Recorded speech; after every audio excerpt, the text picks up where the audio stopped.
Hey everyone, welcome to week 3. We'll be going over web apps this week. If you guys have any questions about the homework and anything like that, you could just send me a message in Discord.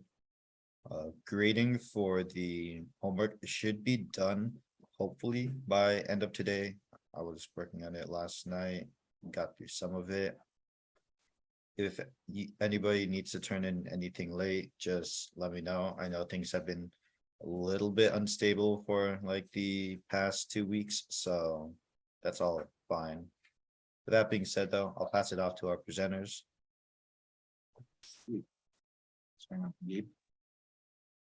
Thank you. So, hello everyone. My name is Gabriel. Just quick, who am I? I'm a fourth year CS student. I'm an information security system engineer at Boeing.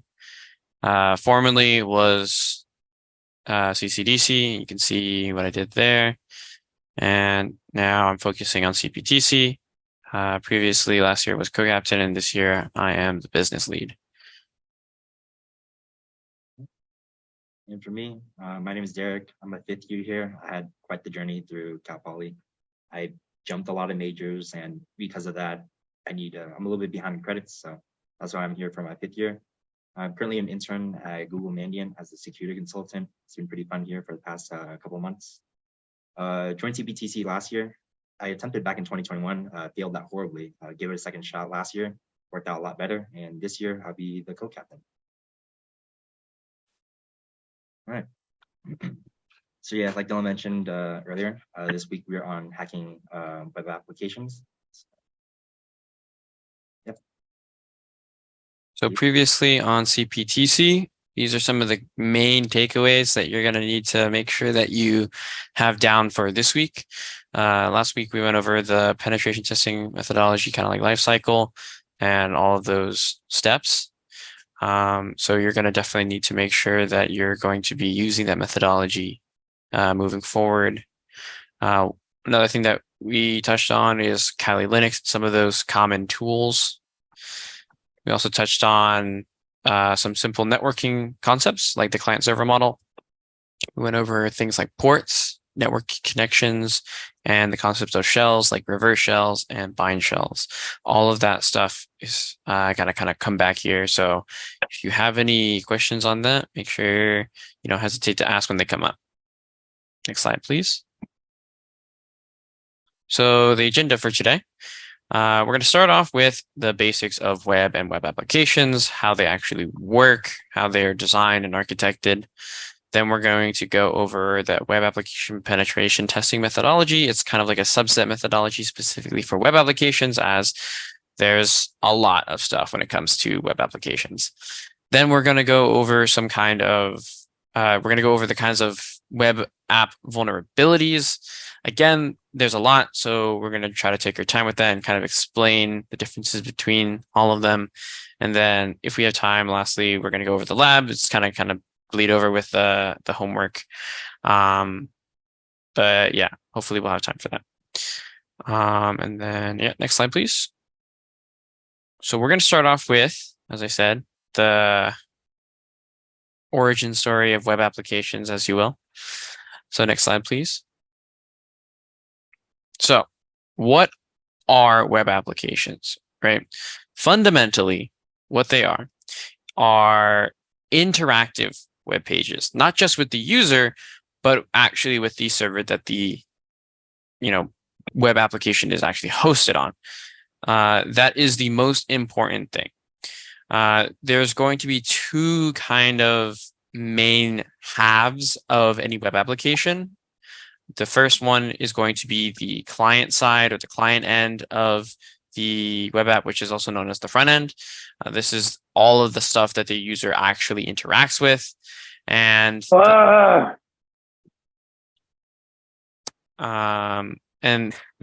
other half is the back end, which is going to be the server side of things. So for example, that's going to be what's actually providing the website. It's going to be things like the database. It's going to be things potentially related to like API stuff and so on and so forth. But these two sides have gone under a tremendous amount of development over the past, say, about 20 plus years. So you may hear a lot of like buzzwords related to things that are front end or that are back end. The most important thing is you just remember that front end things don't actually affect the server, or at least they shouldn't. And back end things, technically speaking, are something that the user never directly interacts with, right? That's the most important distinction between the two. Next slide, please. So how do they actually work? The basic process of how any web application works is it starts off with the client sending a web request.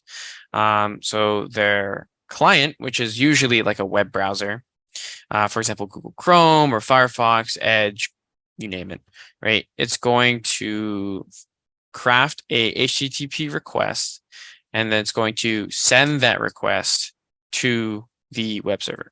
And this request is going to have a bunch of information regarding the specifics of what that user actually wants to get back. So for example, very simple example is like if you were to go to, your Google Chrome application, the web browser, and search for like google.com, right? It's going to craft an HTTP request that says, hey, I want to view google.com. It's going to send that to the Google servers. The Google servers will then handle that request. So first, it's just going to receive the request, and it's going to determine, hey, is this a valid request or not? And if it says that it is a valid request, then it's going to start reading that request and determine what is actually being requested. So for example, in the Google example, it's going to say, okay, it wants me to provide this web page that has, the Google search bar, and so on and so forth. And if there's anything that's requested on the server backend to actually run, for example, any extra functions or processes, then it'll also do that at that time.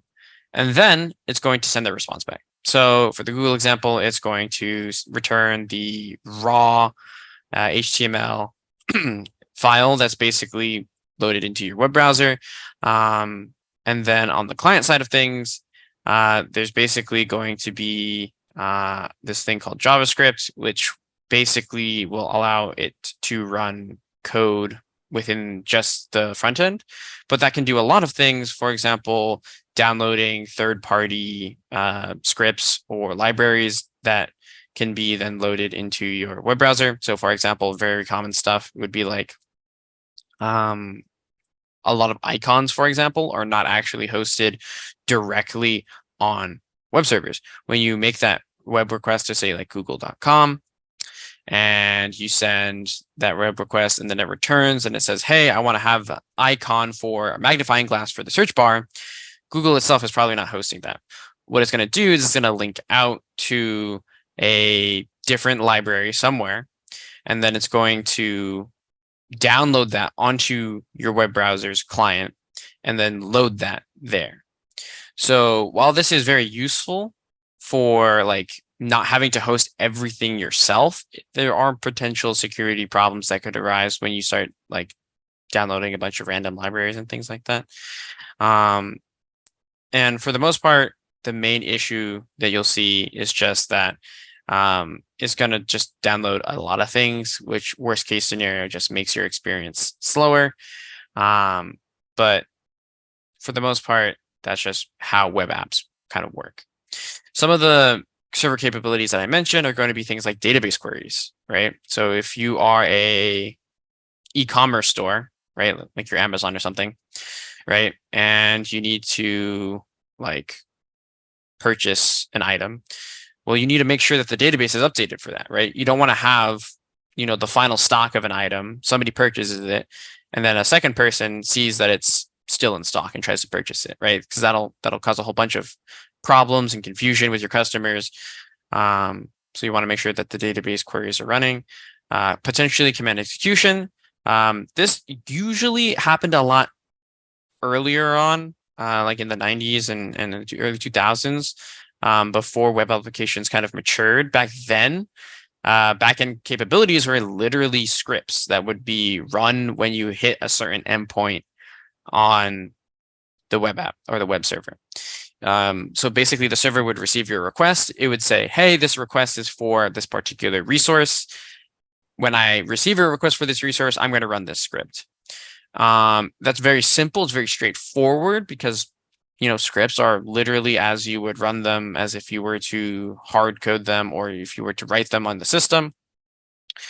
But this is just a way of essentially remotely calling for their execution. And nowadays, most of the time, when you have command execution capabilities, it's going to be because of things that are basically either A, they are running as a web server, but they kind of, like I mentioned, have like these scripts in the backend that they want to call, or it's an unintended vulnerability where basically you have like these vulnerable functions that the web app is referencing. And when it calls those, you have the ability of kind of inputting your own commands for it to run. And lastly, we have another example of just file reading and writing. So, let's say you wanted to just write to a file because you're uploading it to the server, or you want to read something from the server, pretty straightforward stuff there. Next slide, please. So when it comes to those HTTP requests that we're talking about, there are a handful of different types or request methods. It's very important that you understand the differences between the first two. The rest of them aren't as common. They are definitely useful to know, but definitely focus on the first two. So first of all, we have a simple GET request. This is a simple, GET request. You are literally asking to get something in response. This is your simple request that literally just says, I want something that you have and I want you to give it to me. This is kind of contrasted with the POST request, which you are sending over data for the server to kind of either store or process, right? So a great example of this is if you were to send like a GET request to a like Google search bar, right? If you do that, you send a GET request.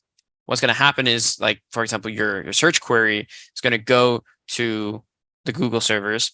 And although, yes, you are technically sending user data in the sense of this search query, what's actually happening on the server side is it's just using that as part of its resource like search algorithm or its ability to identify the resource that you want and then give it to you. Post data or a post request would be more like if you were to upload a profile picture, right? That's something that the server actually needs to store. It's something that it actually needs to like process and then like actually use. So that's like the main distinction between the two. The next most common like misconception or confusing point is the difference between post requests and put requests. Generally speaking, the simple like differentiation between the two is that your post request is going to like actually just send generic data to the server for processing.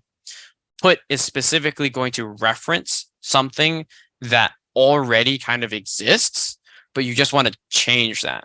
Technically speaking, you could use post requests for that too, but these are kind of like the intended use cases between the two. In theory, you could use post requests for like anything regarding sending that kind of data for processing. But the specific use case for put is that this data already exists, the entity, the resource already exists. You're trying to set an attribute of that thing. Post request, usually speaking, is for novel data. It's something that doesn't exist on the server already.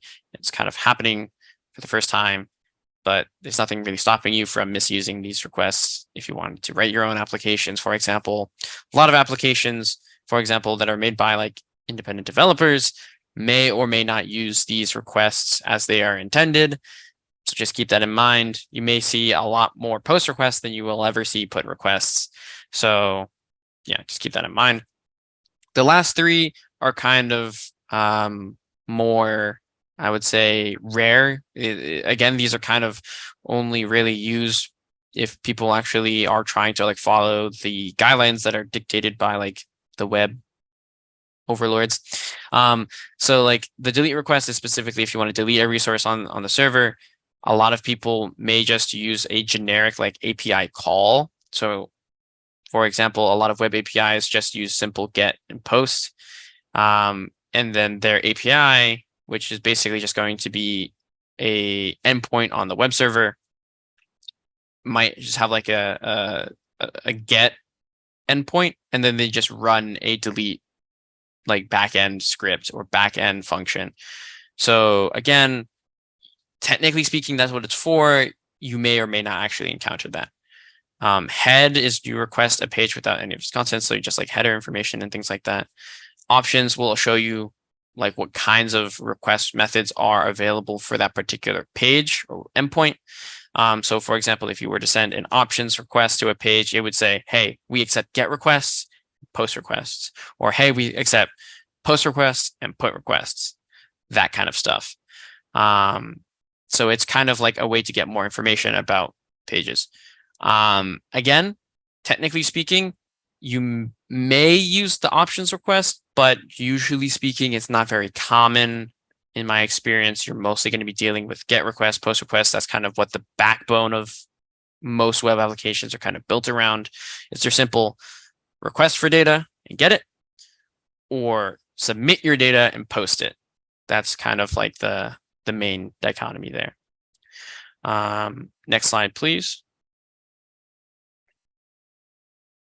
So within these kinds of requests, you're going to most likely get a response back, right? You're going to hope so. These are the response codes. So when you submit a request, you're hopefully going to get a response from the server. And ideally, you're going to want something that's usually in the 200 range. Because as you can see there on the table, it's going to be success, which means that your thing actually went through properly. In all of my experience, I've basically only ever seen response code 200. We're going to go over some examples of common response codes. But yeah, like these ranges are kind of set, but they don't actually use all of them. There's a very small subset of actual codes that are actually used. So like, for example, like the 200 one is like basically only 200. But then you may see others that, you know, like, for example, the redirect category of responses, you have 300 and then may go up to like, I think 310 or something like that, 312. So although their range is specified as, you know, all the way to 300 and 399, you don't actually have to use all of them, and they don't actually all exist. They're kind of just there in case in the future the internet may require them. It's kind of like broad classifications so that if you see the first number, you kind of have an idea of what to expect. The 400 and 500 response codes are for client and server errors respectively.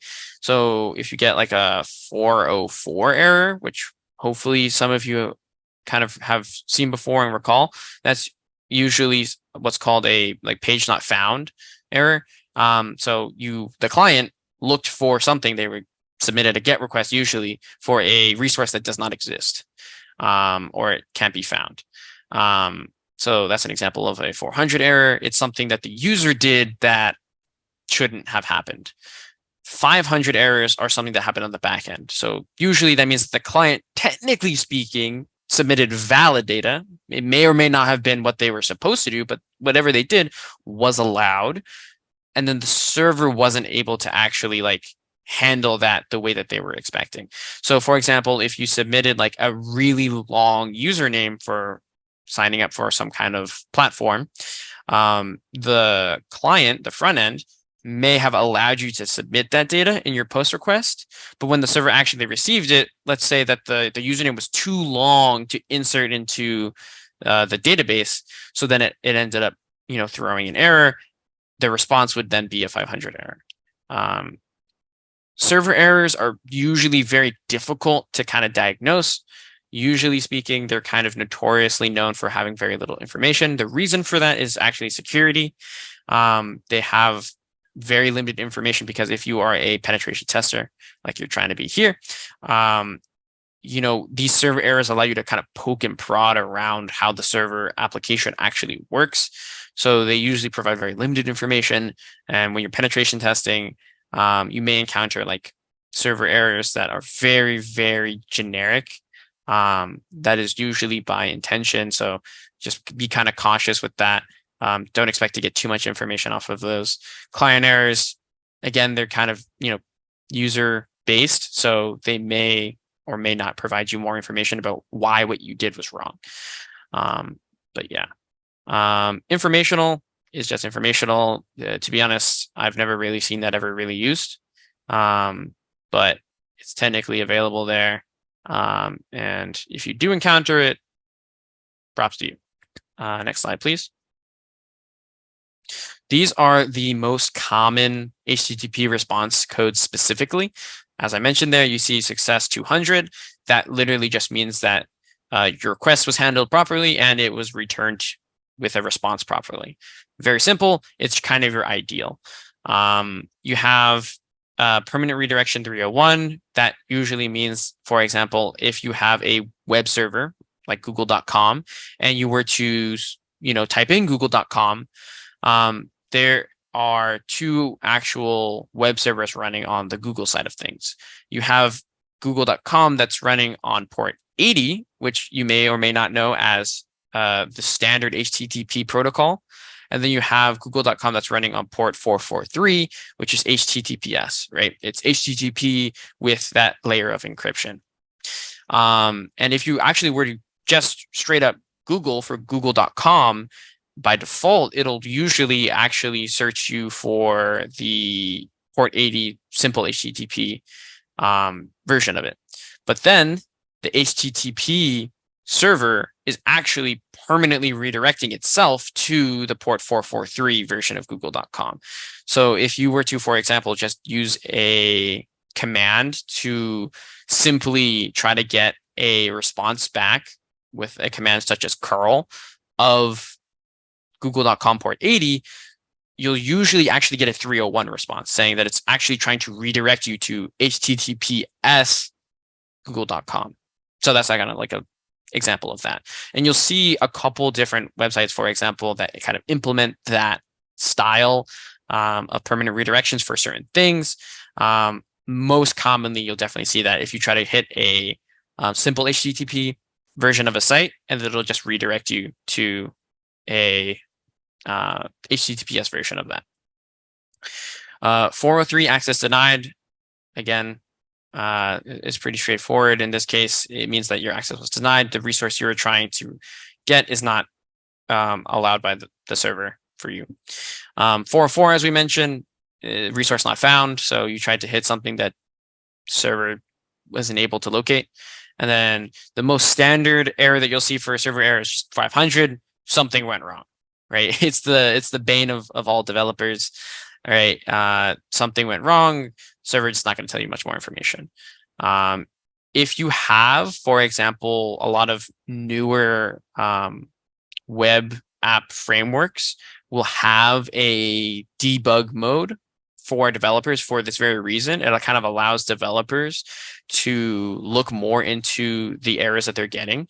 But technically speaking, those debug modes often provide a lot more information than the regular user needs. If the developer accidentally leaves that debug mode on and leaves it accessible to the public, that is a thing that as a penetration tester, you can kind of abuse to maybe get more information about how the source code works, or maybe you can use it to potentially get shell access. Sometimes debug modes actually have literal shell capabilities, so you can type commands directly into the debug like kind of console, and then you'll be able to actually just run commands. There's a couple notorious frameworks like Flask that have that capability. There's a few others that have similar debug modes.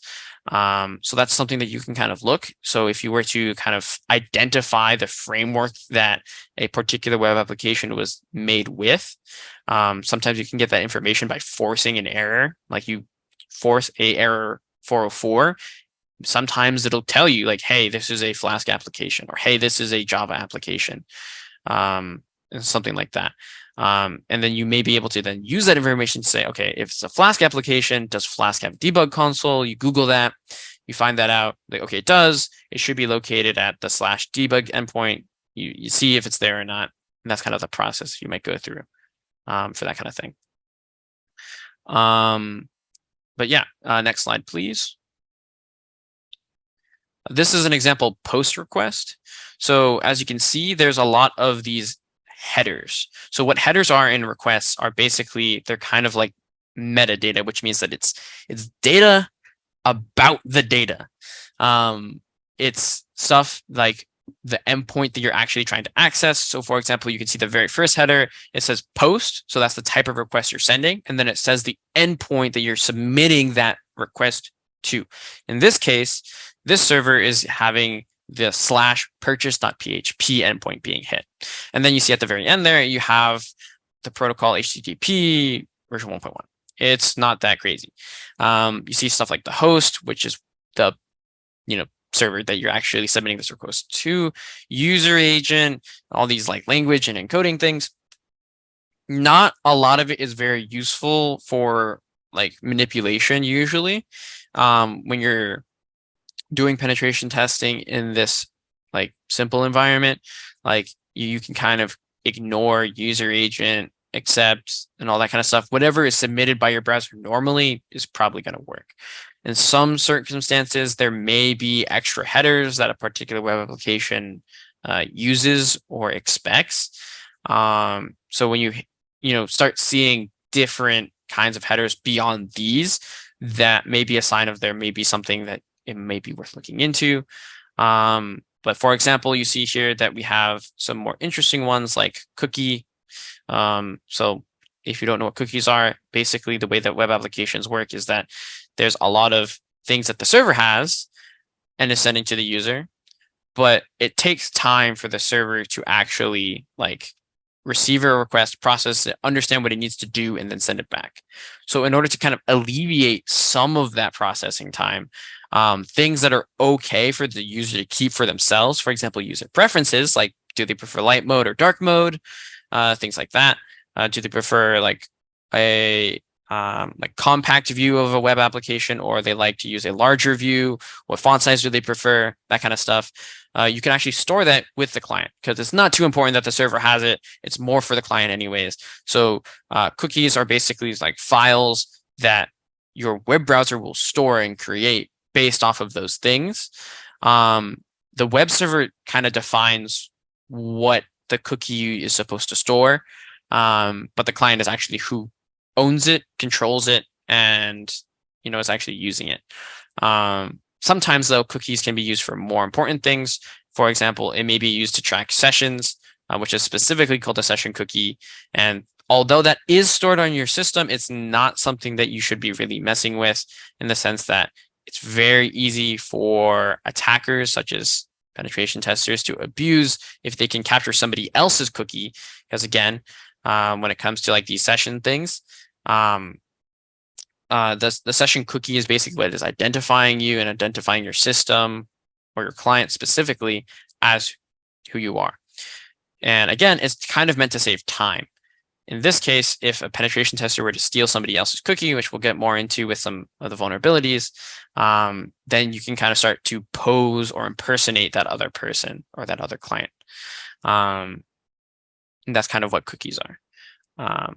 You'll see here that we have a few other headers and things like that that aren't too important. So we're going to jump down to the bottom, kind of below the header section where it says owner ID. This is the actual submitted data. When it comes to web applications, far and away, the number one way that you submit a post request is with a form element. So if you've never written HTML, you've never written like a web page, don't worry. All a form element is for HTML is it's a way of submitting a post request, basically. That's what it's meant to do. It's a form. So for example, Google Forms is really just one big form element. It's quite literally, you have user fields, you have just a bunch of input data. For example, like you may want to have your username or a password field, or like radio buttons or checkboxes, or drop down, select, that kind of stuff, right? It allows the user to kind of input data the way that they want it. And when they're ready to submit, they'll usually click a button, and then it packages all of that data and formats it into kind of what you see here for post data. You can see here that this request specifically is submitting an owner ID. In this case, the owner ID is set to 24. That's what that side is. And then the ampersand there, or the and symbol, is basically separating two different values. So the second one is recipient ID, which is set to 25 in this case. Pretty straightforward. You may start encountering more complex stuff once you start, interacting with more complicated web applications. But in this very simple example, we just have, two values that are set to two numbers. Not too complex. But eventually you may start seeing like encrypted data that's being sent and passed around and things like that. For example, for passwords, possibly, or, just other kinds of data that's being sent, like image data or video data, things like that. In this case, it's all readable just by reading the request. So it's not too complicated here. But yeah, next slide, please.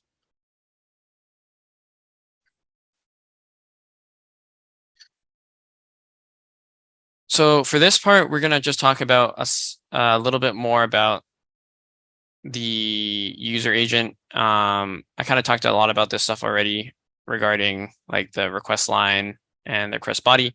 The user agent is basically going to be like the format that the client is sending it in, and for the response, it kind of expects it in a certain way as well.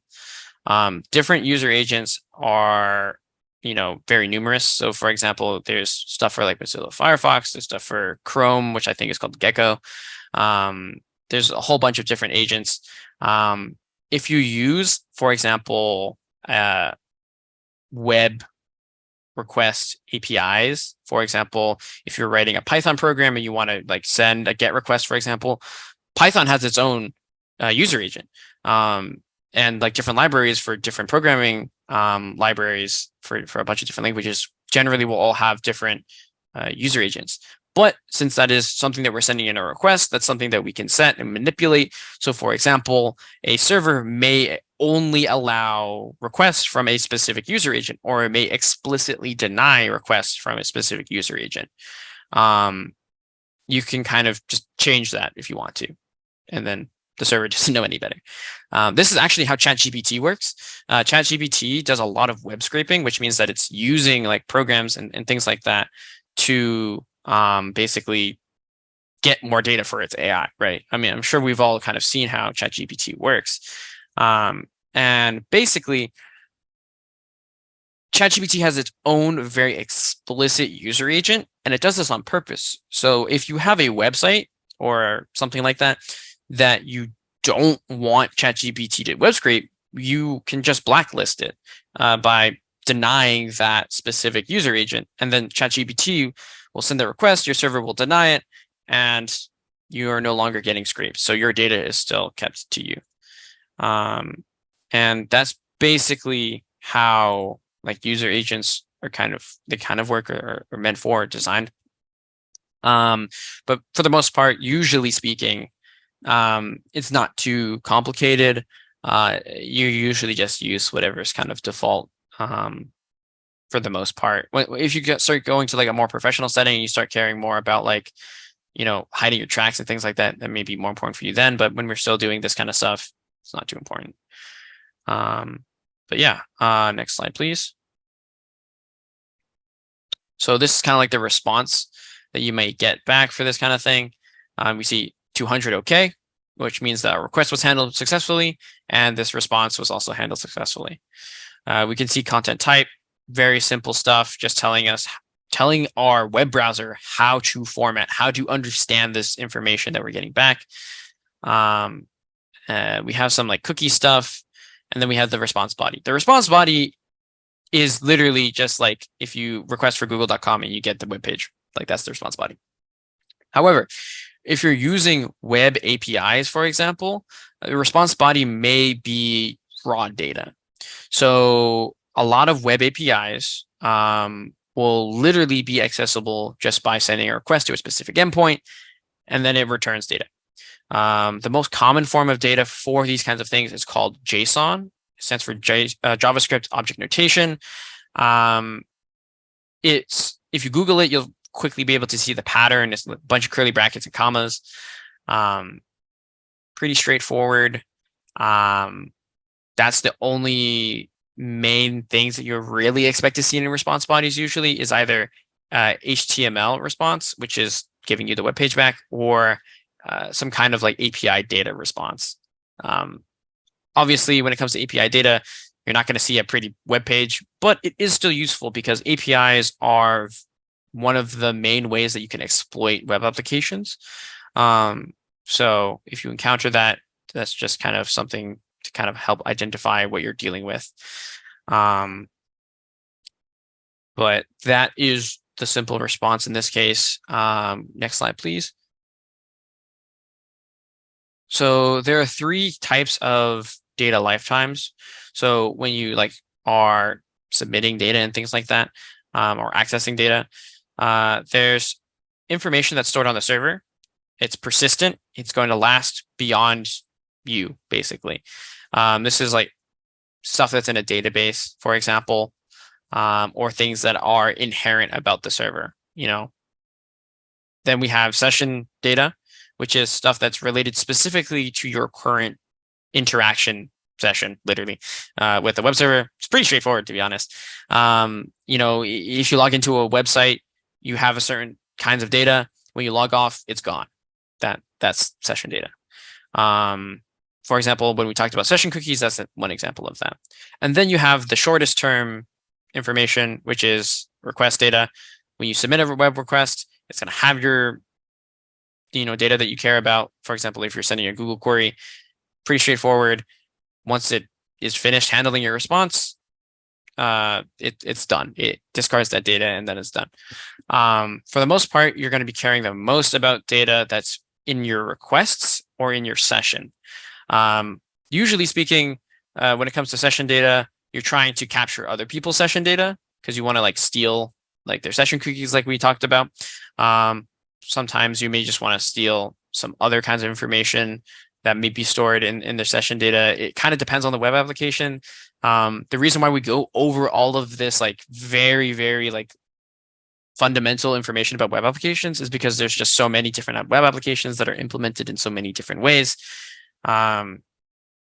Having as much information as you can to kind of understand what you're dealing with is usually the best approach when trying to attack your kind of web applications. And as Dylan mentioned there in the chat, post request bodies are not logged, whereas get request data usually is. And what that means is when you submit a get request, all of the information is actually stored in the URL, basically. And if you have a web server, you're obviously going to be tracking what URLs are being hit. Post data is not. It's tied more so to that packet of information that's being sent across the internet and is received by the web server.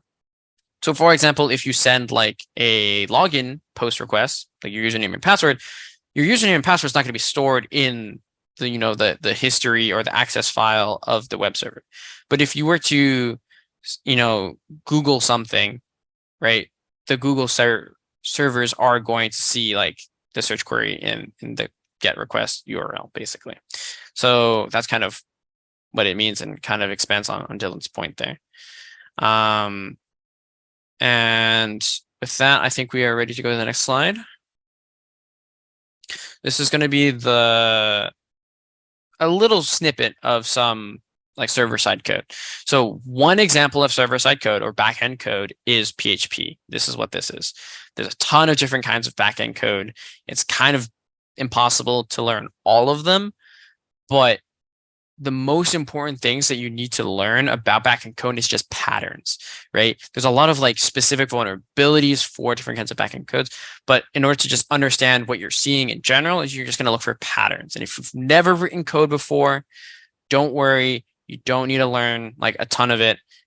We're just focusing on some simple things. For example, when we see like this first initial or like largest bracket or tag or section, we see like there's this if statement, and it's literally saying like if this post data, in this case BTN or button, is set, it's pretty straightforward in this case, then we're going to do the code that's inside of these curly brackets.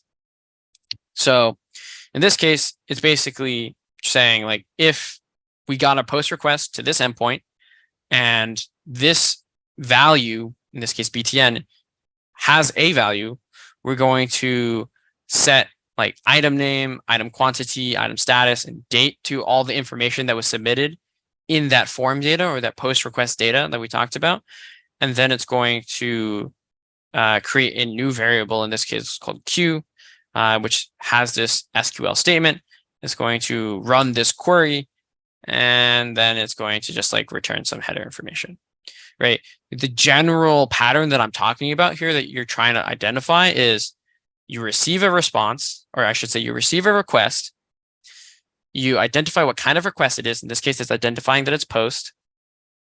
Then you, in this case, since it's a post request, you kind of like gather the request data. And then usually you're going to run some kind of query where you're going to run some function, right? In this case, it's a query, an SQL query, a database query. And SQL, for the most part, is pretty straightforward. In this case, we see it says insert into grocery TB. Basically, it's going to add this information to this grocery table or grocery TB, right? So with that, we can kind of start to understand how this backend is starting to work. And obviously, when you're working on specific web applications, the more you know, the deeper you can kind of dive into that. So with this, we kind of know it's PHP, so then we can start looking more into like PHP syntax and start learning some of the basics then. Don't try to focus on learning all of the languages before you even encounter them. It's kind of going to take way too long. But that's kind of like the general pattern that you'll see. You're going to gather the data that was sent to you in the request data, and then you're going to do something on the server side with that data. In this case, run SQL. And you'll see in a bunch of different applications, that's basically the same pattern that you'll see over and over again. Get the data that's in the request, do something with that data. That's the important part. And with that, we can move to the next slide and enter the next section, and I'll pass it off to Derek for that. Thanks, Gabe. All right, so the second section, the web application pen testing methodology. This section is going to pretty much just cover some of the tooling and the basic overview of how you would kind of tackle a web application in general. So using that information that Gabe was talking about earlier, we're going to actually like figure out, hey, what are we actually going to be doing with this? And like how we're going to approach this. So that being said, so there's many phases to the web application pen testing methodology in general. However, just for this presentation, I'm going to try to keep it a little more concise to the things that we want to focus on. Usually you would start off with discovery, which is like you presented a web application, right? And you take a look through, you kind of learn more about it, try to find out like the tech stack that it's being involved with. So like the backend server language it might be using, any front-end frameworks that it might be using, all these kinds of things. Like it's a recurring theme that knowledge in general is going to be very important here. With what Gabe was saying earlier, that there are so many different types of web apps that having information is very crucial. And that's what makes the discovery portion of this like very strong. You want to learn as much as you can about the web application. So after you discover more about the web application, you kind of want to go down to its configurations. So web applications can integrate many different technologies, such as like, for example, a WordPress application, right? If you find out that an application has been using WordPress, you could try to look for some version numbers attached to it, or try to find other little things that are attached with it, just like how is it set up pretty much, you know? Custom web applications might not have this as much, but typically CMSs or content management systems, they tend to have a lot of these kinds of things to check out for. A lot of times that I see pretty often actually is that some company would develop a web app that's using some outdated libraries or old configurations kind of. You can just go online and find some of these, what do you call it, exploits for these outdated things. It's pretty common to see. And last but not least in this scenario is data validation. So once you have all this information about the web app, you kind of want to learn about like, what can I actually start putting into in terms of data, like using the post request or get request, like what can I send to the server and have it kind of behave unexpectedly. With what Gabe was mentioning earlier about SQL statements. For example, if you're making a query to a database, right? And you find out that it might not be sanitizing its inputs, like if you put in a single quote, for example, which is a way to end or how you end part of a query in SQL. If you can put a SQL through or a single quote through, and it kind of just messes up the entire query after you send it through, you know that you have something kind of interesting going on with a potential SQL injection. And we'll cover more about that later. So that's kind of like the three main phases here that we're going to be talking about. There's a lot of other ones to consider, such as like authorization, which is like basically checking what resources on the web server can I access? Am I allowed to access it? Should I be able to access this? There's a lot of access control stuff with authorization. There's also things to check for, such as that's authorization. There's also authentication, which is pretty similar, but it's just checking to see if you have access to some of these things. And there's also just, what is there? There's a lesser known one, kind of like data protection, which is towards the end of all of this. So this is kind of just testing the application's ability to detect some of these things. For example, if you're doing some of the data if you're in the data validation phase and you're just performing all of these injections and able to extract data, is there something to check for? Like, as in, is the server able to detect that the fact that you're exfiltrating all this data? It's good to note for that on the report. And yeah, so a lot of other things to note, but these are the general main ones that we're going to be sticking with. All right, so for the tooling, right?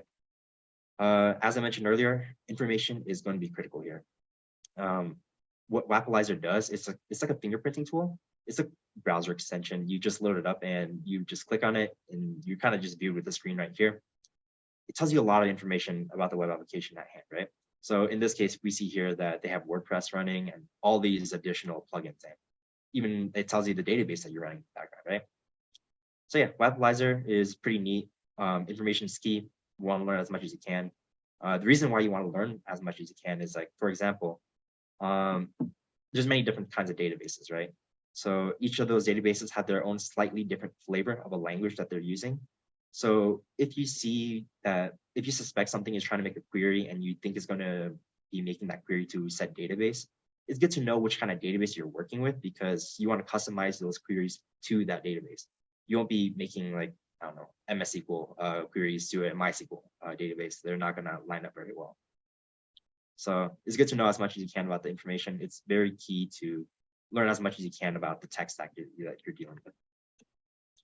Another really important tool is Burp Suite. I wish I got a better image for this one. It's kind of a lot to digest here. There's a lot of tabs, a lot of things to look at, but I'll try my best to break it down. This specifically is a snippet of the HTTP history function of the Burp Suite itself. Since I didn't already explain it, Burp Suite is I don't know how to explain it really. It's like a suite of tools that you would use to really help break down a web application. It has many different functionalities, as you can see over here.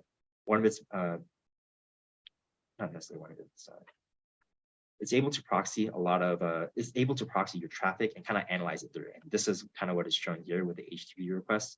So in this case, we proxy 2 requests and it pops up right there in the request 1 and 2.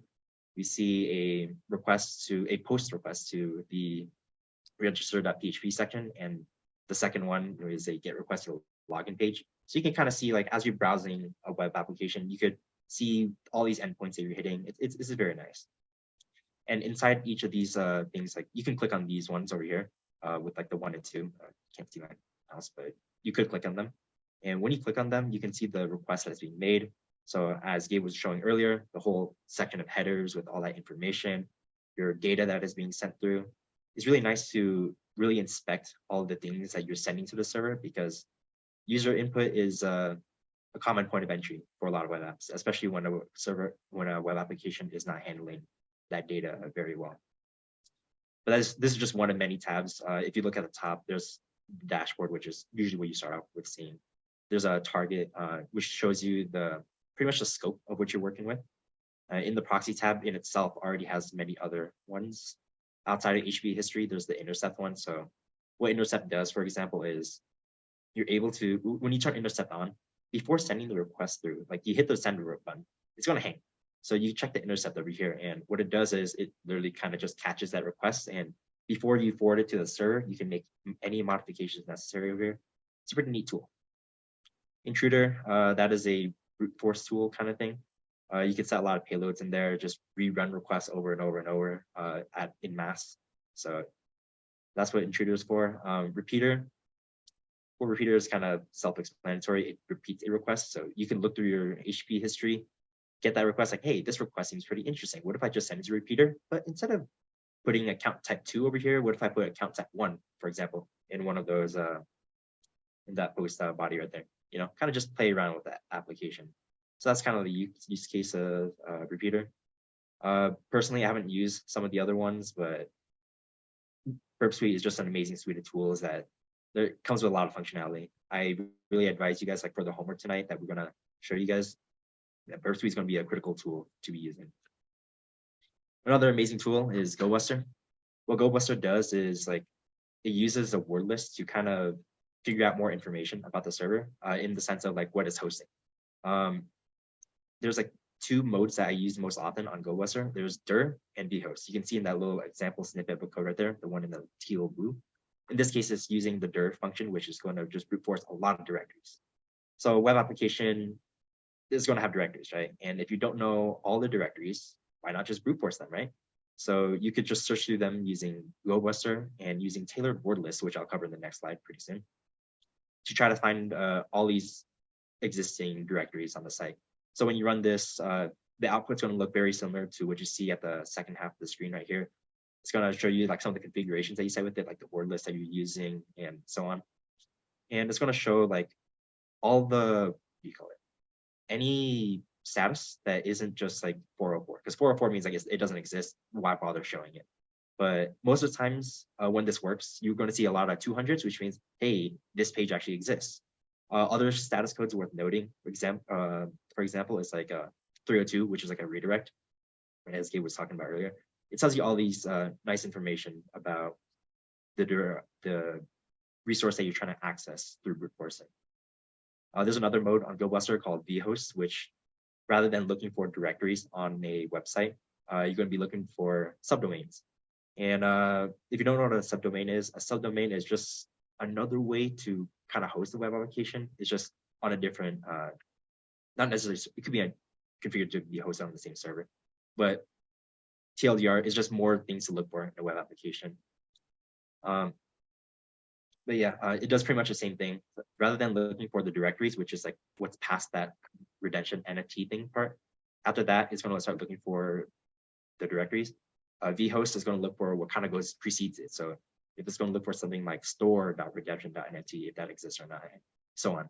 It's going to pop out a bunch of status codes like it does here. 200s means that you're able to connect to it, and so on, with what Gabe was mentioning with the common HTTP request status codes. So yeah, word list, right? So when you're using a brute forcing tool in general, you want to really tailor what that tool is trying to look for, and that can be done through these word lists. Conveniently, there's a lot of word lists that exist out there that are very tailored to these certain situations. So for example, right, you don't want to be brute forcing directories with like a passwords word list, because I'm not really familiar with the kind of website that would host directories with a password as a directory or a resource for you to hit. That's pretty odd. But more than likely, you'd be using a directories word list, which is typically a part of the sec list thing, which is a sec list is a suite of it's a set of a lot of word lists tailored to what you're looking for. exactly what we're looking for here actually. So yeah, we'll be using the web content, like graph large directories, lowercase txt. That would give you something that is more likely to exist on a web application. And for vhost subdomains, same situation. You wouldn't be really using directories for that. You'd be using more like the vhost, like the common names. So these are the ones that would kind of pop up. And if in case you are dealing with passwords, then of course you'll be using passwords word list. RockU is like a very old data breach from I think the early 2000s, if I'm not mistaken. It's like 14 million passwords on there. There's a lot of passwords, kind of outdated now. A lot of them don't even fit a lot of security standards, but a lot of CTFs like to use RockU as the base for cracking passwords. But yeah, that's just a couple other word lists that are of use or note. Another really amazing tool, SQL Map. So as we were mentioning earlier, and I'll talk more about SQL injection later, or Gable, excuse me. SQL Map is a really nice Python script that just runs through a lot of basically anything dealing with SQL injections in general, from detections, actually exploiting it, dumping all the databases and everything. SQL Map, I love using this thing. It makes my work so much easier at work. SQL Map, yeah. The example usage of it would be like tac-r request.txt. There's a lot of flags in SQL Map, but my favorite one is just to proxy a request, grab that request, send that into a request file, and then use the tac-r flag, which takes that request file. And SQL Map just kind of figures it out from there. And the output you would see is, do these tools come with Kali? Yes, they do actually. SQL Map does come with Kali. It's very neat. Yeah, so what was I saying? So yeah, this is kind of like the this output that you'd be seeing with SQL Map. Once you run this command, you're gonna see a lot of like debug messages saying like, oh, it's going to do this, it's going to do that. And in this case, we found that something was union injectable over here, which is a type of SQL injection what do you call it, method. But yeah, it in this case just tells me more information about it and how I would exploit it. Very, very useful. So up until this point, there's a lot of information about web, and I understand that web is a very expansive topic. It's very annoying to deal with because typically, like the slide says, it's very guest heavy. Like if you don't have much information about the app, or if you can't get information for that app, a lot of what you're going to be doing is just kind of just guessing because you don't know any better. And that's time consuming. It's really annoying. It's very demoralizing. A lot of times, servers are set up to be pretty secure in terms of how much information it wants to disclose, and it's going to be blind. What that means is when you get like an error, for example, it's not going to tell you the exact error that you're getting. So you don't know what you're doing wrong to try to, what you're trying to actually do. It's tough, but it is what it is. And yeah, there's a lot of server technologies. There's so many different backend languages. There's, like Abe was saying earlier, don't try to learn all of them. That's not a great use of your time, at least in this case. If you just want to just deal with web app and sensing for now, it's just a lot to cover. There's so many vectors, as we were mentioning. We're only going to cover a couple of these vectors just for the sake of time, and so, but there's a lot of things you can do with web. It's a very big task, and one of the most annoying things about web is web application firewalls. As we were mentioning earlier with like the data validation stage, for example, a lot of that is dealt with, not dealt with, but like a lot of most of the times, these things are possible because applications don't sanitize their inputs. But there's also like two types of WAFs. There's like the application-based ones, or even like a separate provider. For example, Cloudflare, you might have seen that like while visiting some websites, you might see like a Cloudflare is like checking your stuff and everything. These tools out there that exist make your life so much harder as like a web app pen tester because these things will filter your input for you. So when you're trying to do these injections, they're not going to work very well. Cloudflare is going to like toss you out and just say, nope, not today. I personally haven't ran into it before, but after working here, it's just like, shoot, Cloudflare is really, really annoying. It makes my life basically, it's just impossible to deal with. There's ways to get around it, but it's really annoying to craft like some sort of payload by hand. And once you find that payload and it gets out somewhere, it's going to get patched really, really quickly. Cloudflare obviously is like one of the biggest WAS provider out there. it's hard to bypass it. It's really annoying. But yeah, so that kind of covers up that section. Third section is going to be just talking about the web application vulnerabilities. As we were talking about earlier, these are going to just cover like the actual exploits that we're going to be doing. And yeah, that's pretty much it. I'll leave it off to Gabe for the first one about SQL injection.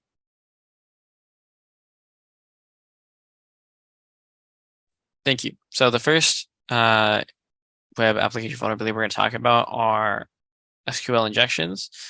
Basically, SQL injections, or SQLI, is being able to craft malicious SQL statements that's going to be submitted to the backend, and you're basically trying to gain control of the SQL, or be able to manipulate the database. So one example that we have here is a select statement. So we can see, like, for example, when we go to the /search.php endpoint and our query is LMAO, then the backend in this case, right, is probably running something like select star from listing, where listing name is like LMAO. So if you've never really seen SQL before, what this is basically saying is select all values from the listing table where the column or the name of listing name has a value that has LMAO somewhere in the middle of the value. And hopefully, as you spend more time with web application penetration testing and things like that, you'll get more used to seeing like SQL, because it's everywhere when it comes to this kind of stuff. But how can we actually exploit this kind of SQL statement, or the way that this application works with SQLI? Next slide, please. So basically, what we can do is we can craft this kind of malicious string and add it to the end of our query. So we still have, our query equal LMAO, but then we've added this percent single quote and parentheses, which effectively ends the existing SQL statement, which you can kind of see here at the bottom. And then we have this other stuff at the end, which is saying, or 1 = 1. This plus sign in this case is URL encoded, so it's going to translate to a space. But you can kind of see that 1 always equals 1. So in this case, where it says where the listing name is like LMAO, or 1 = 1. 1 = 1 is always true. So if you have an or between them, it's also always true. And then we have this kind of like double dash space single dash. And this basically is a comment for SQL. So we're basically kind of saying, and if we are inserting our query string in the middle of an SQL statement and there's stuff that comes after it, ignore their stuff after it. We just want to focus on this stuff, which is to our benefit, because this way we don't throw any unintended server errors, right? Because we don't like server errors. And you can kind of see here now what this statement kind of becomes. It allows us to select all values where either the listing name has LMAO in it, or if 1 = 1, which it always equals 1. So we select all values of everything in this entire table of the database. So we get a lot more information than we should. Especially if some of this information is like gate kept by authentication, we're now seeing information that we shouldn't even have access to, like ever. This is just one example of SQLI. There's a ton of different ways that you can inject into SQL, but the most important thing when you're kind of trying to identify if something is vulnerable to SQLI is just trying to identify if when you type into user input and you submit that request, does the response look like a database was probably queried for something, right? A very common example is like a search, right? If you submit a search and you get a response and it looks like it pulled up information from the database, like a bunch of listings, for example, for an e-commerce application, you could be like, okay, there's probably SQL there. You know, it's probably using my user input for querying that database. Then can I try to see if it's vulnerable to SQLi? That's kind of like the process you're going through. A lot of what you're going to see here is a lot of just identifying patterns and seeing if it actually happens to be vulnerable to that. That's why, like we said, it's a lot of guesswork, because sometimes it's vulnerable, sometimes it's not. It's the same pattern, but it really depends on how it's implemented on the back end. And yeah, next slide, please. So another pretty common one that you might see floating around is something called local file inclusion or remote file inclusion, or just LFI and RFI for short.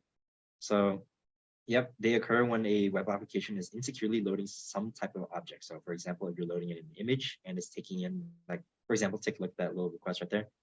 The browse.php endpoint is looking for a file called sync.png, which is, I guess, ideally is going to load up an image of a sync, right? But what if you were to kind of like, because you know that sync.png is probably hosted somewhere on a server, right?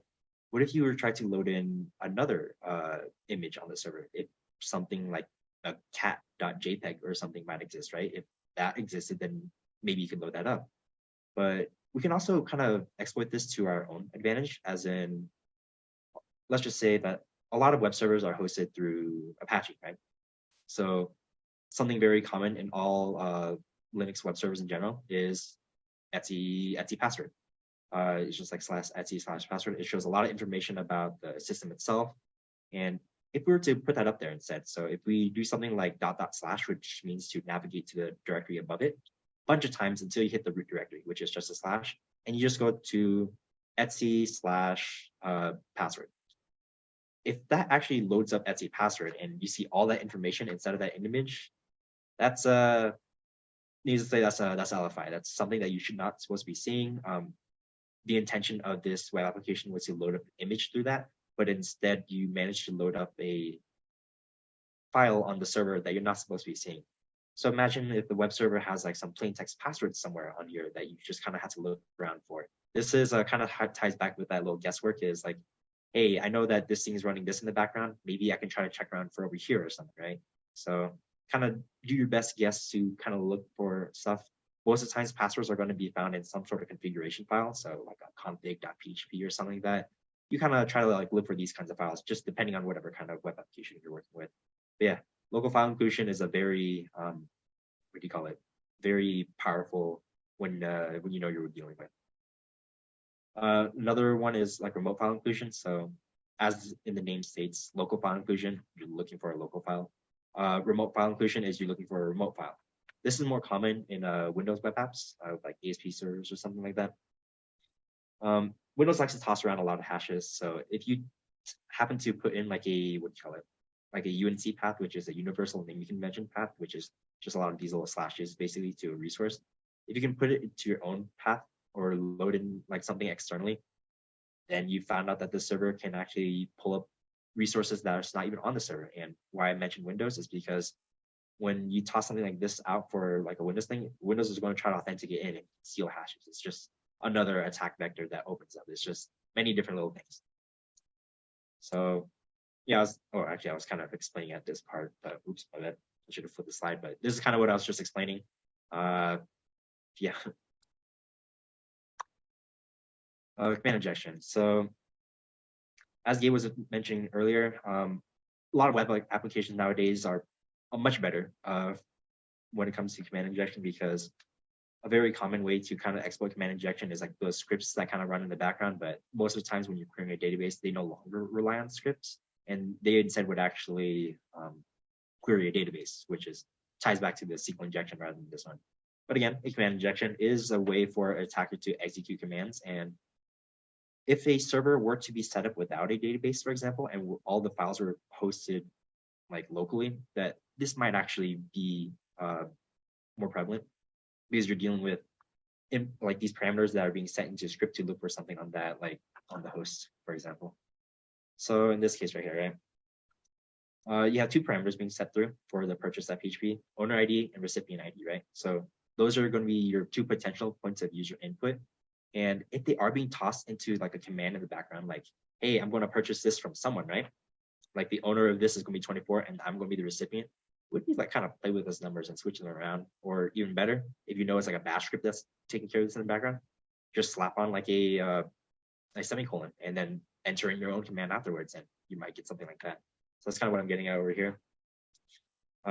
If you just happen to like, if there is a command being run in the background, and again, this kind of ties back to guesswork, kind of use your intuition here. If it works, it works. If it doesn't, unfortunate. But yeah, over here, this endpoint is taking in the two parameters I was mentioning, the owner ID and the recipient ID. It's going to take them and it's going to run some sort of command with them.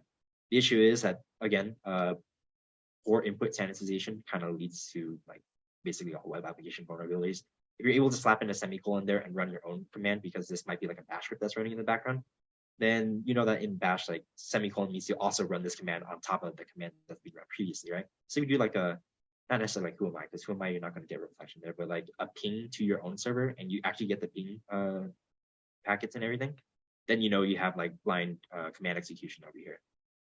That kind of ties up a command injection. It's like basically you're trying to speak the same language as like the backend and trying to work around with that. And oh yeah, I didn't know I had this slide up, but this was kind of like the ping test I was talking about. Use a semicolon to delimit or to not end the first command, but like run a second command concurrently with the other one, and just ping your IP and see if you get any callbacks. Yeah, I hand it back to Gabe for this last one over here.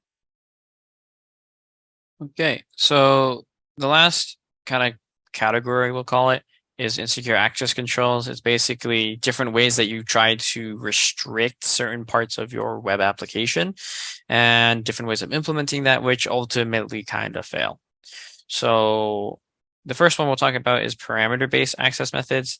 So for example, if the only thing that kind of like prevents someone from like accessing the admin dashboard of a web page is the fact that there's no buttons to it unless you're logged in as an admin.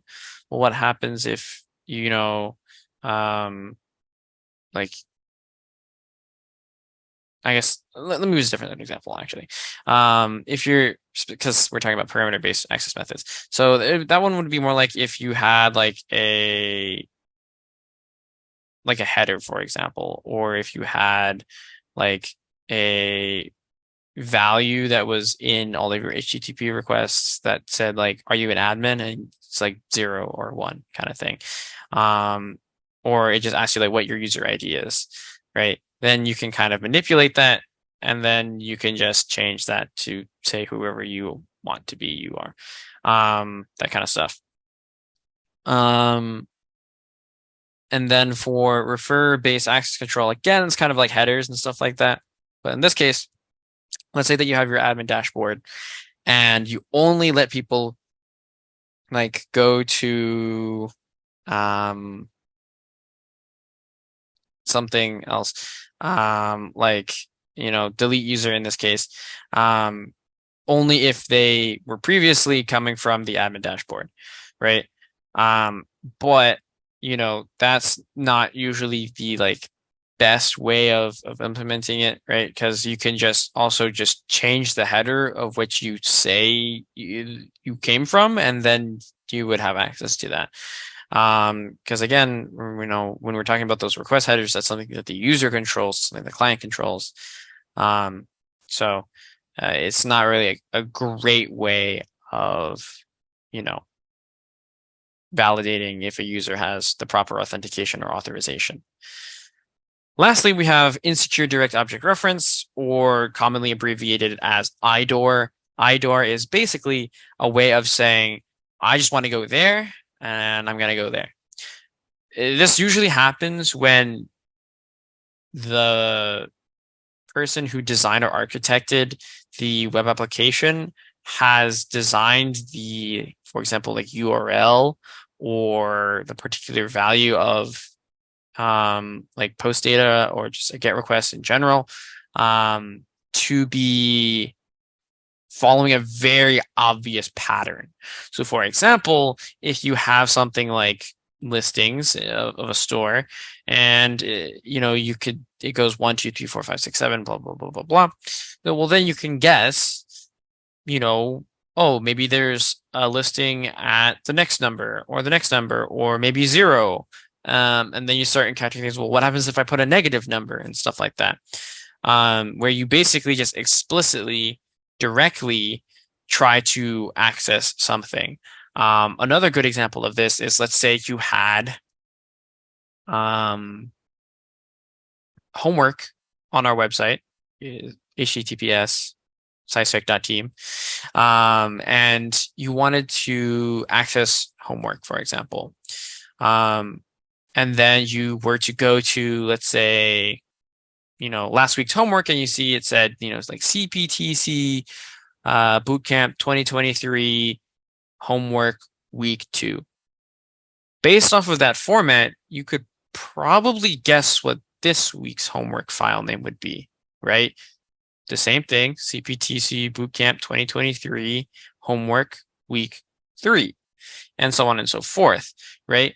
And then you can kind of start guessing like other things about other file locations, on our web server. And again, that's also another example of IDOR, where you can just start trying to guess what that specific resource is actually referenced as, and just directly access it. Because usually this is more of a security through obscurity kind of thing, where they just assume that if there's no direct links to it, or if there's nothing that really allows you to interact with it on the front end of things, that you just won't be able to access it. When in reality, if the user or an attacker is just smart and they just directly reference it, then you'll be able to still access it, because they didn't actually have anything protecting it to stop you, other than the fact that you just don't have a link to it. But who needs a link if you can just type it in? And this is a good example of Burp Suite, for example. Kind of helps you with this.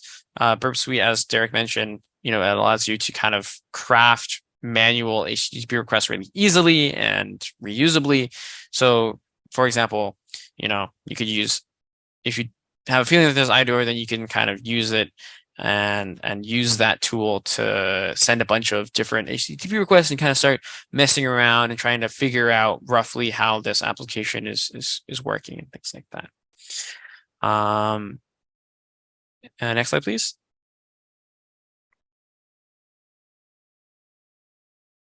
Okay, so now we're going to kind of enter like a lab / talk about the homework kind of thing. But we may end up changing the homework a little bit just to make it a little bit more straightforward than what we had originally planned.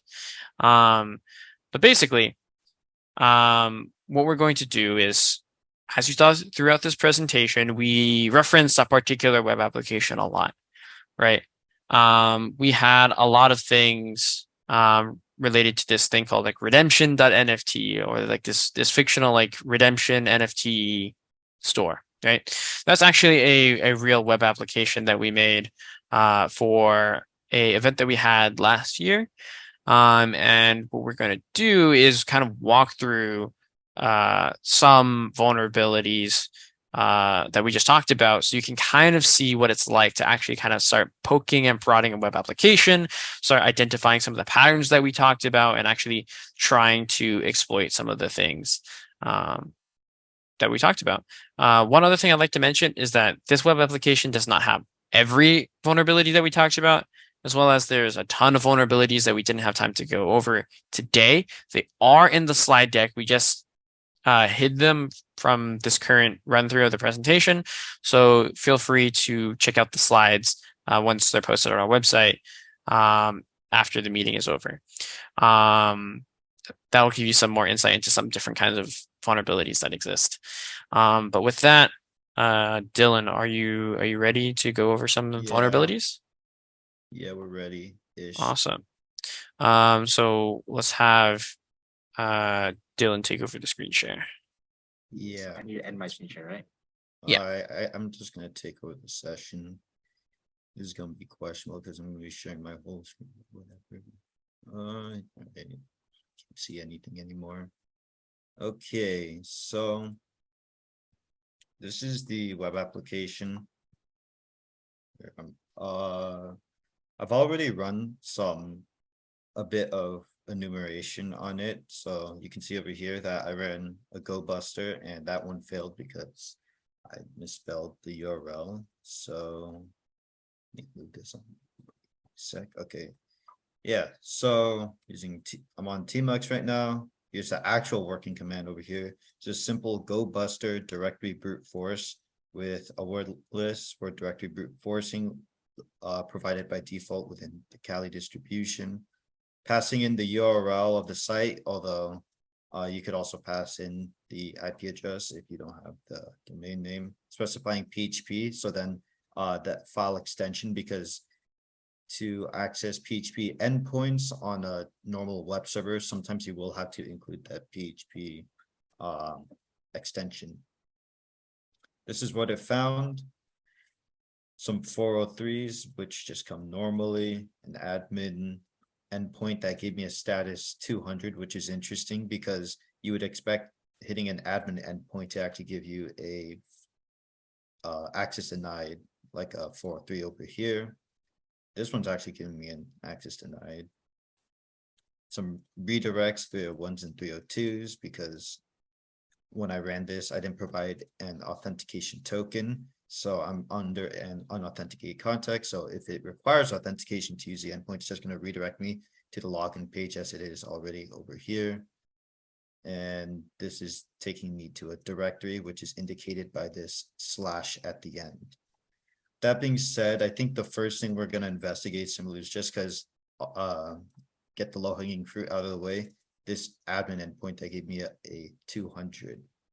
So I'm just gonna open my browser up, go to that admin.php endpoint, and it does not work. So that's crazy. I got gaslit. Sometimes that happens though. Wait, 200. Am I using the right? So for reference, there's two web apps that look exactly the same because there are different versions, and I was testing between them, so it's a bit janky right now. Okay, yeah. Cannot directly access the endpoint. Cool. So that's one thing out of the way. This is actually, let me rerun the scan then. Oh, yep, now it's returning a 403. So I guess this version of the web app does not have that insecure access control vulnerability that the previous one that I was using did.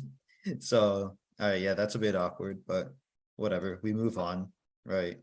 I've already registered an account on this site. So this site sort of, let's see, what is this? Selling NFTs. I guess it's like a marketplace app. Seems that it's selling some NFTs and there are 4 options over here. I just click one of them. You can see it's sorting these.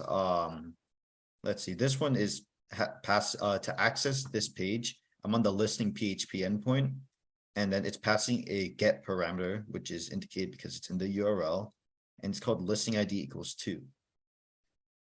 So, okay. And then if I go to this one, what is this one going to say? Listing ID equals 3.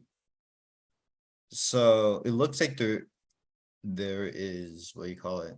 These things are accessible through the listing PHP endpoint based on the listing ID pass. So if I just start iterating through these, I could use burp to try to automate this, but I'm just going to do it manually because I'm too lazy to set up burp. Here's 4. 5 is nothing. 6 is nothing.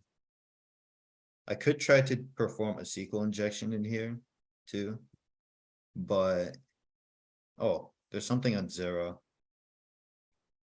But if I'm not mistaken, this wasn't directly accessible, or not directly, so directly displayed. So if this is an unintended feature of the application, then this is definitely something you want to include within a if you're writing a web application report. But before you do that, you could also try to confirm with the client, like if this was an intended functionality or if it wasn't. Okay, so that's one thing. Now, this is considered an IDOR, insecure direct object reference. Probably. See what else we have here. We have a search bar. Oh wait, but wait, let me just go back here. I'm gonna run a SQL map in the background. So I'm just gonna pass the URL into the SQL map command so it can run a SQL injection while I continue to perform the test on other parts of this web application. So it's going to try to send me a cookie since it's running a PHP application. A lot of them utilize a PHP session ID, and if you don't have one, the site will automatically hand you one. So we're going to go with that. So I'm just going to say yes. And I have, let's see, do we want to skip these kind of, so it's giving me an error now. Honestly, this is up to you as an operator or a tester to choose what you want to do. I'm just gonna say yes. And doesn't look like you found anything. There are additional flags you can put to make SQL map more aggressive. I'm not gonna go with that approach. I'm just gonna move on and maybe come back to that. Going back to the home page. Okay, yeah, we've been here. And here's a search bar, whatever. If I just click an A, it shows all the NFTs with the letter A in it. And then E.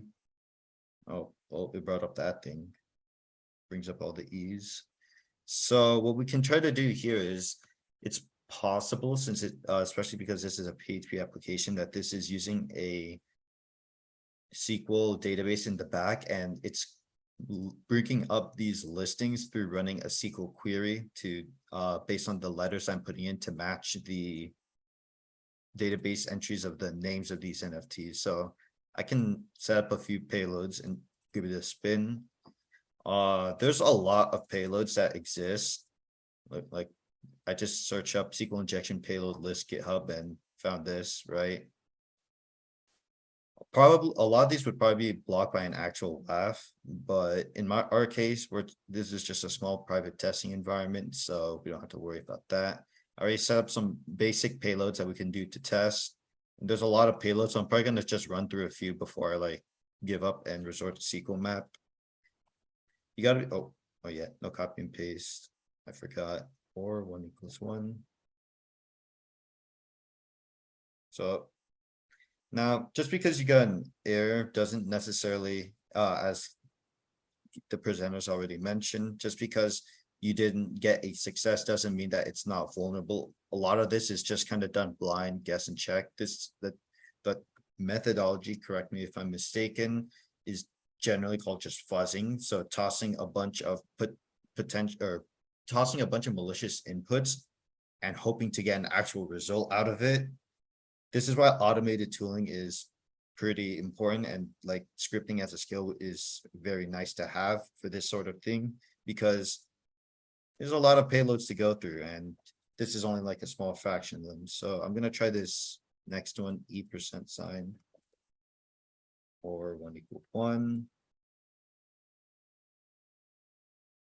And it looks like I'm assuming this is everything. So it looks like we've had a successful injection here.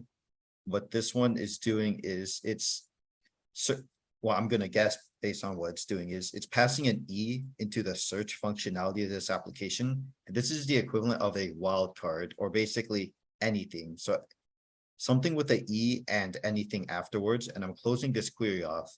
And then I'm providing this additional Boolean condition that says or 1 = 1, which because 1 = 1, it equals true. So this sort of results in SQL taking it as everything.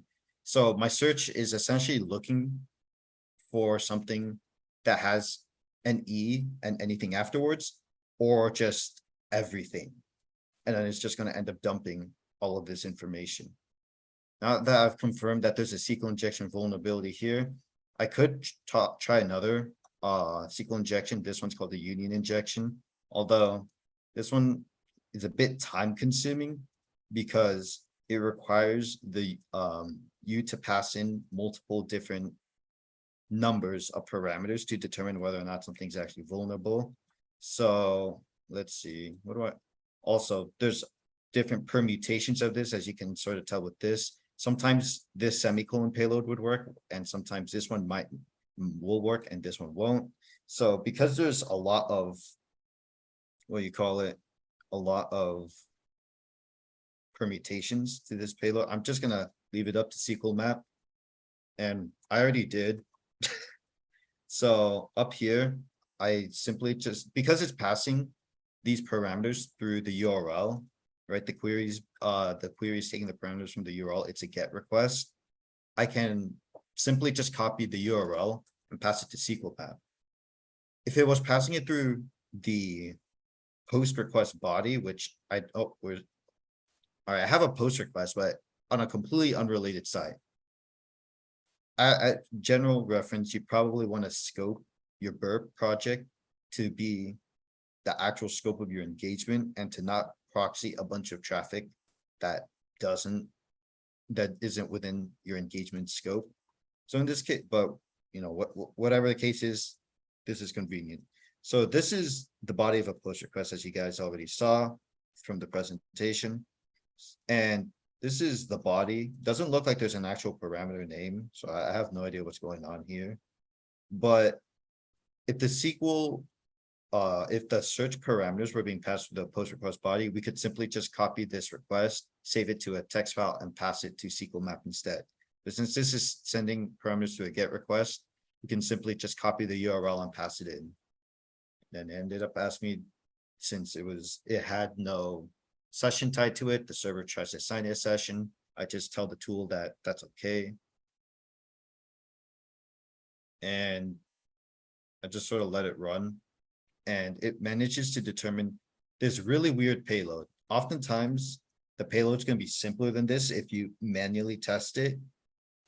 And there's ways that you can tell SQL map to optimize it, but this is enough for me. This is essentially confirming to me that there's a union SQL injection.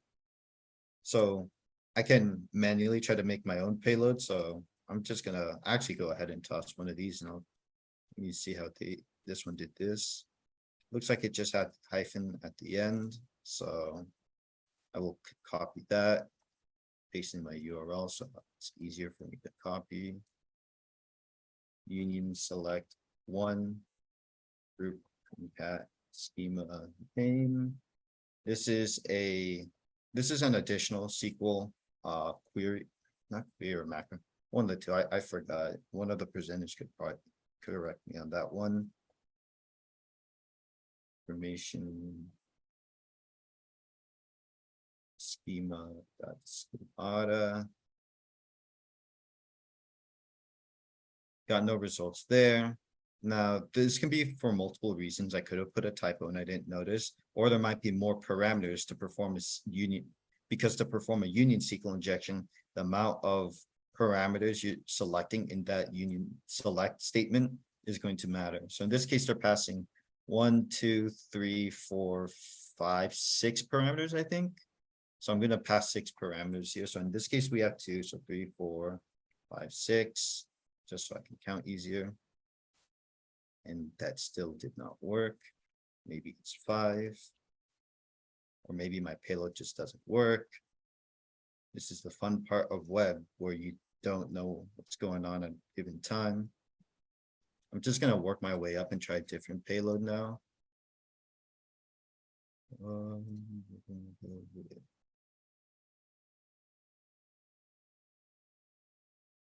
That didn't work. Let's up it to 2. Take it to 3. Information schema.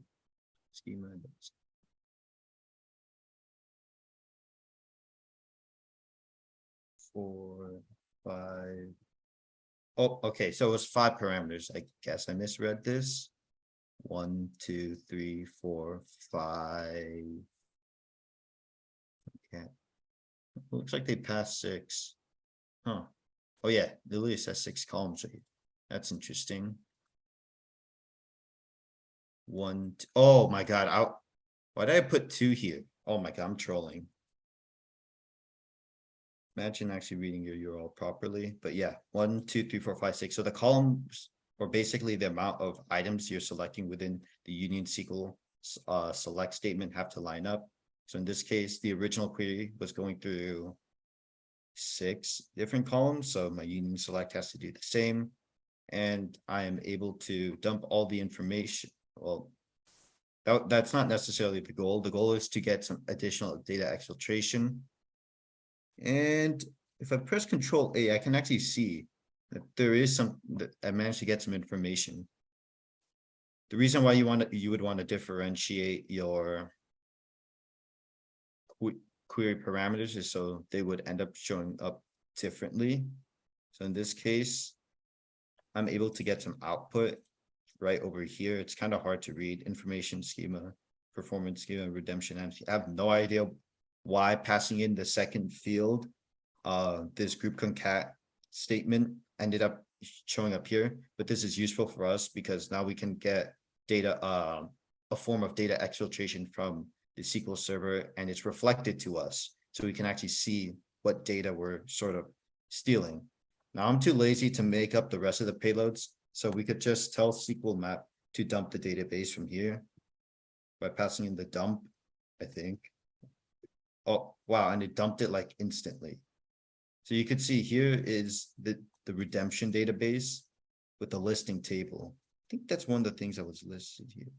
Oh, so the group concat schema name, redemption. I'm gonna assume that's the database name that it found here. Do I want to store hashes to a temporary file? I don't feel like it this time. And I don't feel like cracking them either. And it found a bunch of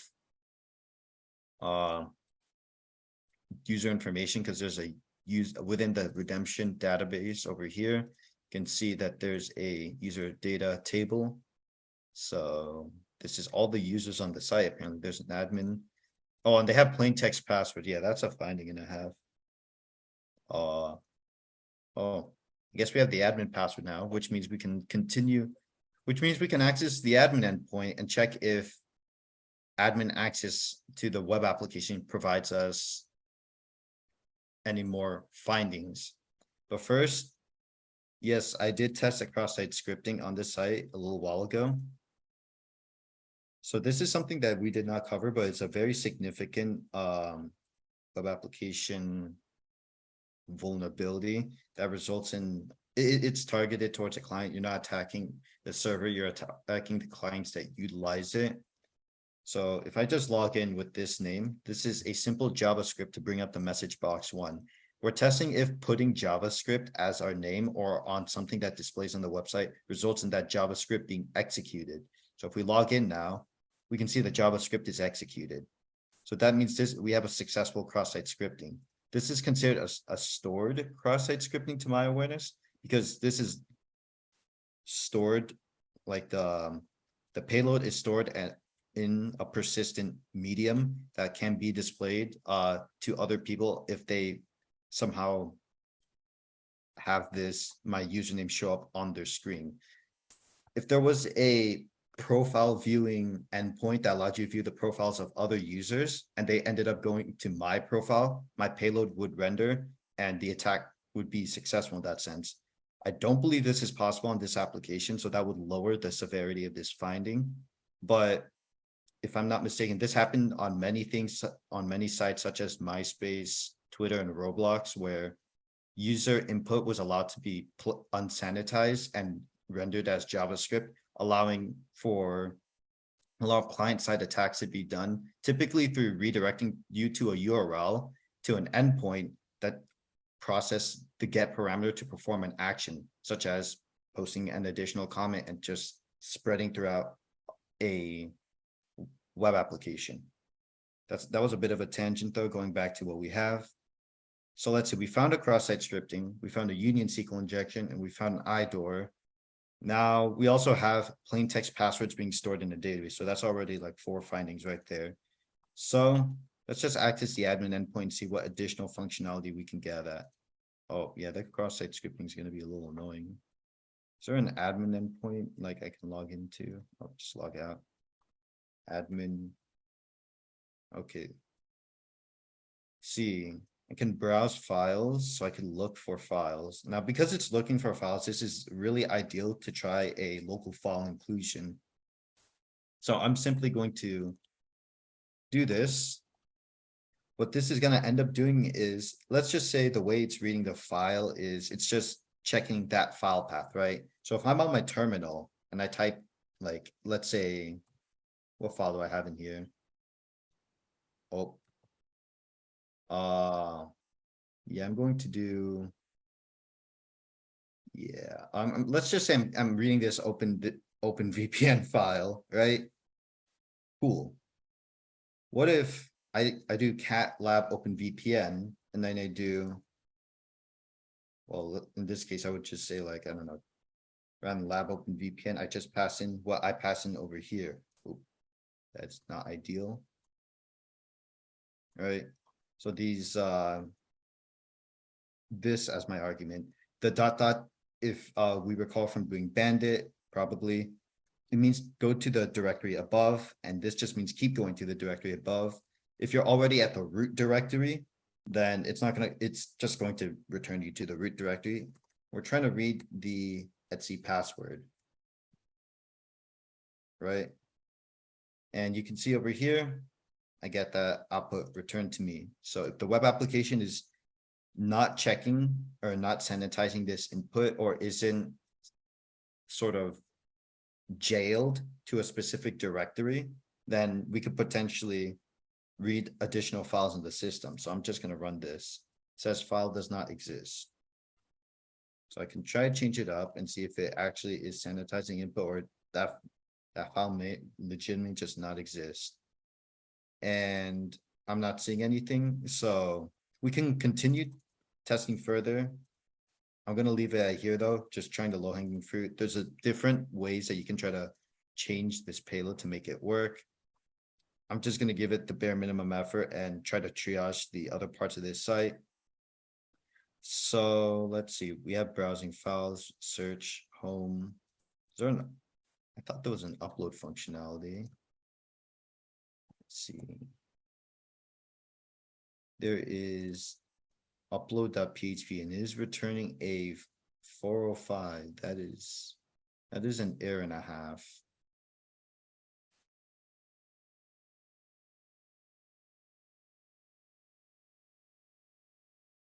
Yeah, that's crazy. We're gonna assume that upload endpoint is just down.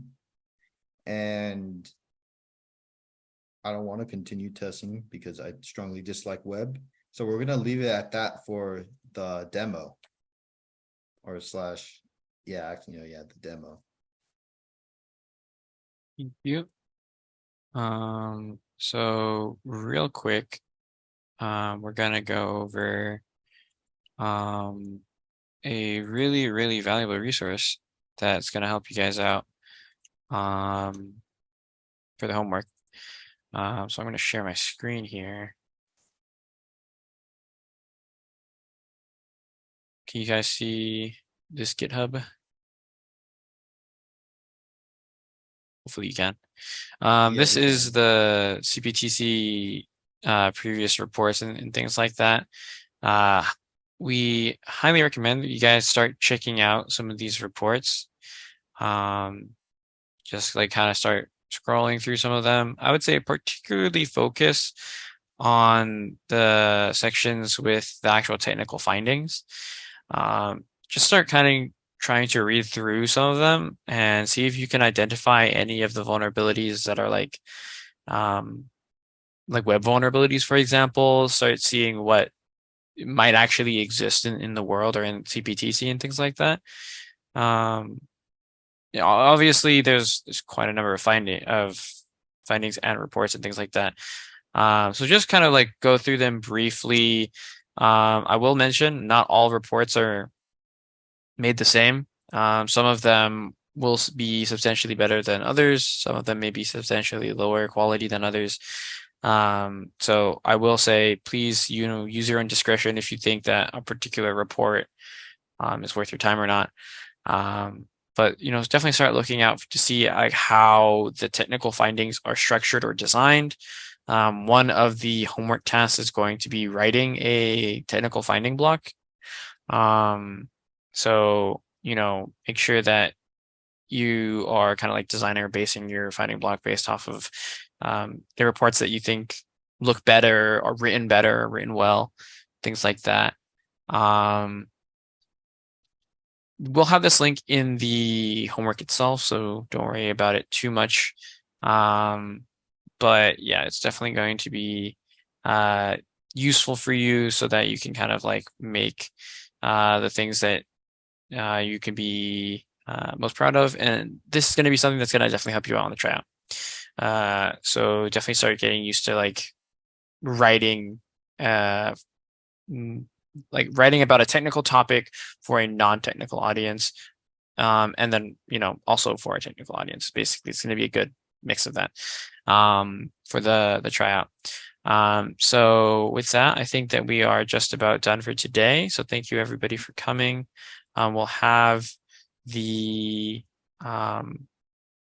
final like recording and homework and all that stuff posted later today. But yeah, with that, is there anything else anybody wants to mention? Awesome. Well, I think we're gonna call it here. We want to make sure you guys have time for lunch. I'll end the recording.